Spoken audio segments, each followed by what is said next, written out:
Good evening or good day from wherever you're watching from. The news now in detail with me, Gloria Mutesi, starting us off tonight with just a few hours to go before the first phase of the vaccination program coming to a halt. More people were vaccinated on Tuesday in the category of women and the elderly, especially those with chronic diseases and other people with infectious diseases.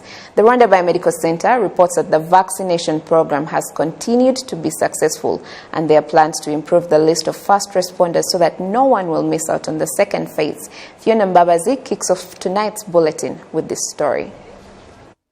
Across the health centers in Kigali, doctors are still on their toes vaccinating those under the category of the elderly over the age of 60 and those with chronic diseases, including diabetes, high blood pressure, cancer, among others. Those vaccinated say they are happy with the move and now vow to keep close the measures against this virus. The vaccine will help my body to be immune and non-contagious. I felt like I needed it and I'm grateful for my government. I know the value of the vaccine and I came here without being pushed because I know that I will be protected and those around me. Some representatives of the health centers that provide vaccination services say that the operation has been successful since its inception. They also say that the practice has produced more awareness of the dangers of COVID-19 because even those who have arrived at the health centers are being taught how to prevent it. It was a success, and we also took time to educate the mass on the virus and vaccinated all those who needed it. This is during this first phase. RBC Director General Dr. Nsabimana Sabe says that at present the vaccination activities at various levels have continued to go as planned. He said that what is going to happen in the next few days of waiting for the second vaccine is to be used to improve the list of the first recipients so that no one will be missed during the second vaccines, yet they had gotten the first one. He also called on those who received the first ones to keep up the measures of protecting themselves against the virus. Tomorrow we end the first phase of giving the vaccine as we wait for the second phase of this vaccine. What we will be doing is ensuring our lists of the first recipients are up to date with vaccines given plus their telephone numbers. People will start receiving messages on when they will receive their second vaccines. Those who have not yet received any vaccine will wait for another phase, which is soon to get the first ones. The vaccine is not 100% covering a person from catching the virus. That's why we are calling on everybody to keep up the measures against the virus, at least until 60% of the population is vaccinated. To date, more than 338,544 people have been vaccinated across the country in the past 2.5 weeks. Members of Rwanda's private sector have noted that the global implications of the COVID-19 pandemic have resulted into the country's industrial sector getting starved of important raw materials needed for its optimal functioning and a noticeable reduction in productivity. Serge has the details. Rwanda's industrial sector accounts for 17% of the country's gross domestic product, and the National Institute of Statistics has confirmed that the sector shrunk by 4% last year. The agricultural sector, -1%, and the service sector was affected by as much as -6%. Productivity reduced because getting raw materials was hard for us. If you were planning to sell, say, 1,000 tons, you would most likely end up selling just 600. Obviously, productivity is then affected, and that was the problem we were facing at the time. We would write to our suppliers and have to wait 2 weeks or even a month before a reply because they too were under lockdown. Now at least they reply promptly, and soon we will be able to travel there as more countries open up their borders. Rwanda's economy ended up shrinking by 3.6% in 2020, after growing by as much as 9.5% in the previous year. With the travel restrictions that dominated last year, it was not always easy for smaller retailers to get to factories to get their goods. It did not matter if you had made orders previously. Going to get them was not easy, what with buses not moving around. Getting to Kigali was difficult. With more than 15,000 people permanently employed in the industrial sector and thousands more working as day laborers, its difficulties to operate at full capacity naturally cause concerns, but those in the private sector point out that this is not something that could have been avoided. The entire world was seriously affected by this pandemic, and global transportation slowed down to a crawl, and so did the industrial sector. That led to fewer products in markets, and as demand increased, so did prices. That is how industries here were unable to get raw materials the way they used to. To counter the trend, the Rwanda Development Board recently scrapped taxes for the local industrial sector, as well as imports for the construction industry and locally produced industrial sector products. The program is meant to boost the industrial sector, working in tandem with other programs supposed to revive the economy as a whole and increase the number of available jobs. We also want to increase exports, and third, reduce imports, especially the things we can make for ourselves here. This year, the industrial sector is expected to create jobs for an extra 8,000 people, a strong indicator of its bounce back from the economic repercussions of the pandemic, similar to what other sectors have been pushing for. To education matters now. In celebration of the African Day of School Feeding, the Ministry of Education has warned schools against denying children from taking food under the guise of their parents and guardians not contributing to the program, but rather work with them to promote the child feeding program so that no child should be deprived of this right. Omwari Jed continues. At noon, the food is received at various schools in Kigali City. High school students begin serving food. On the African Day for the feeding of children at school, students at Kayanga Secondary School in Rutunga Setter all had lunch at the school. They are happy and believe this program helps them learn better. When we get home, sometimes we find that there is no food. Hunger hits at you, but the importance of eating at school ensures that we study properly.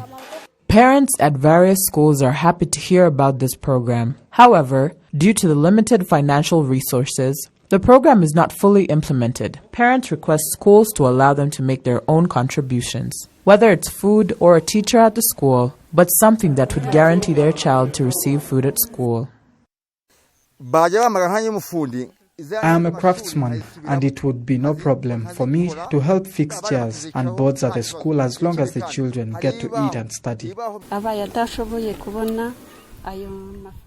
Sometimes it is not possible to get the money, but we can advocate in the community and see how to help the situation.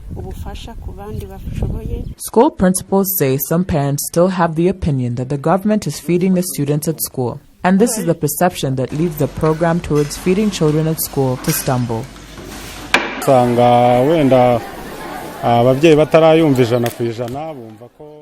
You find that parents have not fully understood the situation and think that the government is funding the entire program. Feeding children in schools is a challenge in terms of contribution. We find it difficult to feed them all. Feeding a child is the parent's responsibility. Feeding children does not only mean providing money. They can help out in many ways by even simply providing beans. We value those efforts. With parents who feel they can provide in terms of labor, we are open to the idea, and it will be received as a form of helping their child get fed. The World Food Program in Rwanda is involved in supporting the school feeding program. The head of the department in Rwanda praised the implementation and said that they would continue to support the program.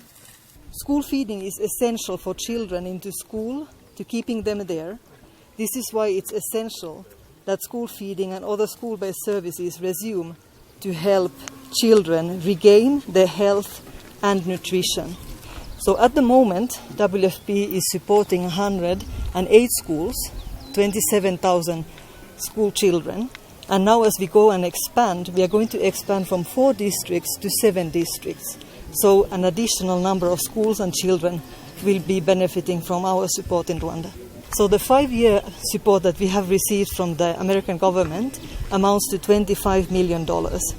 The Minister of State of Primary and Secondary Education at the Ministry of Education, Twagirayezu Gaspar, called on the principals of the schools to work with the parents to promote the child feeding program so that no child should be deprived of this right.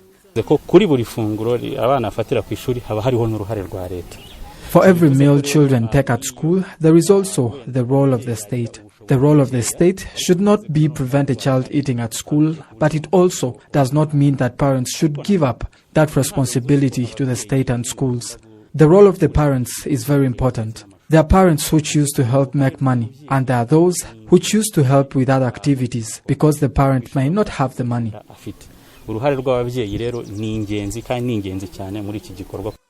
Rwanda joins African countries on Tuesday to celebrate African Day of School Feeding. In schools, vegetables and fruits have been planted in the kitchen gardens to improve and support a nutritious diet for students. The Ministry of Education has announced that more than 2,000 kitchens are being built in the country. Once they are completed, children in primary and nursery schools who had not had the school lunch program will start partaking in it immediately. To date, 1,457,757 students in kindergartens, primary and secondary schools, and about 2,440 state-sponsored students are the beneficiaries of this school lunch program. Ungari Jade, RTV News. Many thanks, Ungari Jade, for that report. Now, while some leaders of faith-based organizations are calling for the reopening of their churches because they've already met the requirements, the Rwanda Governance Board is advising the leaders of those organizations to first properly prepare themselves before building up the church. By the end of 2018, churches with no soundproof, parking, proper sanitation and fire extinguishers were required to close their doors and meet these requirements. On the 13th of March, the churches were closed for the prevention of the COVID-19 pandemic, which had already reached the country. The churches were again allowed to reopen on August 8, 2020, but the ones that were approved are the ones that met the requirements related to the prevention of this pandemic, such as the construction of hand-wash bays, having thermometers, among others. With all this, citizens say that they are now thirsty for the word of God and are ready to implement all required measures. I am ready to do all it takes and keep wearing my face mask properly, washing my hands, and will refrain from hugging or any other behaviors that could put us at a risk. We must follow the rules, and those who can't wash their hands can use sanitizers. Some church and religious leaders say they have tried to comply with the demands and are waiting for their doors to be reopened. We built several washing bays, we placed the chairs well with the required social distance. We did everything needed of us. They then came to inspect and said everything is well and that they will tell us what to do after the cabinet communication. And from December 2020, they have not returned. We even had a project for the orphans, but all that was put to a standstill. The Rwanda Governance Board is also responsible for overseeing faith-based organizations, and they say that they have advised each church or religion that wants to build a church in the country to first prepare themselves well. The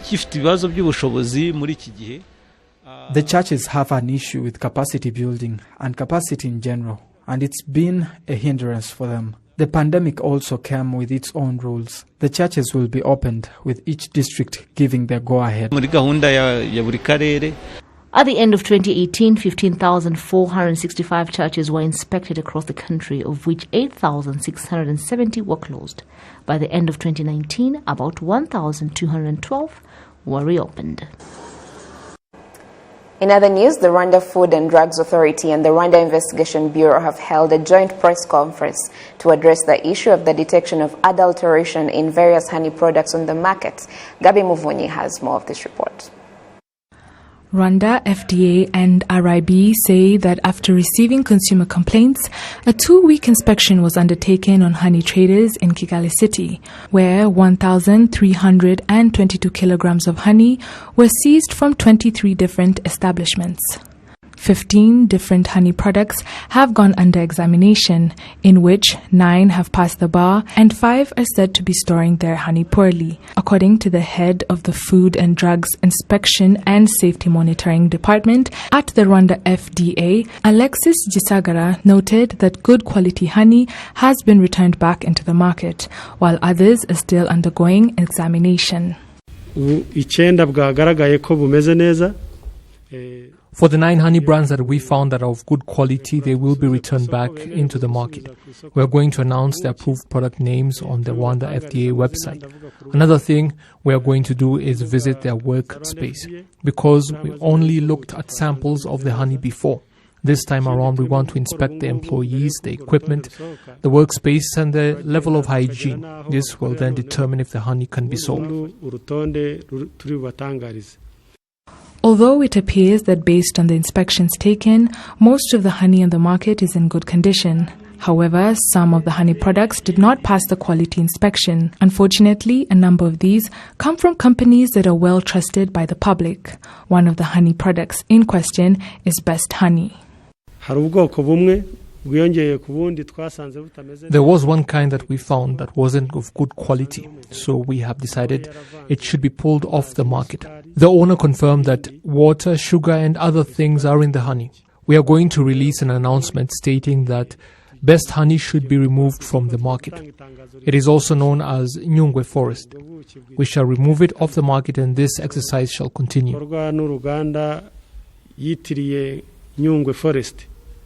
RIB says following this incident, it will begin to monitor other products on the market, especially food and beverages, to ensure the quality is standard. The spokesperson of RIB, Thierry Murangira, says there is no excuse for anyone who endangers the lives of Rwandans. No one should play around with people's lives, even in the name of creating jobs. An entrepreneur should always put the interests of the public first. Endangering people's lives will certainly not be tolerated. Other allegations covered in the interview included a woman who recently was arrested over honey adulteration. Although she has denied these accusations, her products have now been removed from the market. The Rwanda FDA also says it's going to put a mark on quality products so that the public will be able to buy with confidence again. Gabi Movunyi for RTV. That's it for tonight. Thank you for your company. As always, the plan is still the same: to please wear your face mask and do all that is required of you to stop the spread of the pandemic. Otherwise, God bless you and keep you. And until next time, I'm Gloria Mutesi.